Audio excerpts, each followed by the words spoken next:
బ్రతకడం గొప్ప కాదు, బాగా జ్ఞాపకం పెట్టుకోండి, చచ్చిపోవడం గొప్ప. ఎందుకో తెలుసా? బ్రతకడం ఎలాగైనా బ్రతుకుతారు. ఆకలి, దాహము, జీర్ణము ఈ మూడు ఉంటే మనిషి ఎలా అయినా బ్రతకచ్చు. వేళపట్టున ఆకలేసి కుడితి తాగినా జీర్ణం అయిపోతే, ఆవు తింటున్న మినప్పొట్టు తినేసినా జీర్ణం అయిపోతే ఇబ్బంది లేదు. దాహం వేసి ఏది తాగినా జీర్ణం అయిపోతే ఇబ్బంది లేదు, బతికేయచ్చు. చచ్చిపోవడం అంత తేలిక కాదు.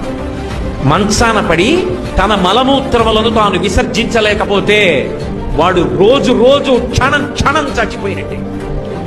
ఆ మలమూత్రములు తన శరీరంలోంచి బయటికి వస్తే పురుగులు పుట్టి శరీరాన్ని కొరికేస్తుంటే సొంత భార్య కూడా కంపులోకి రాలేక, పనివాళ్లు కూడా చెయ్యక, గది తలుపులు వేసేసి కుక్కకి పెట్టినట్టు గిన్నెలో తీసుకొచ్చి అన్నం పెడితే తాను చేసిన పాపాలు జ్ఞాపకానికి వచ్చి కుమిలిపోతే రక్షించేవాడు ఉండడం. అనాయాసంగా వెళ్ళిపోవడం అంత గొప్పది. అది ఇవ్వగలిగిన వాడు శంకరుడు ఒక్కడే. అందుకే బ్రతికినంత కాలం ధర్మాన్ని పట్టుకు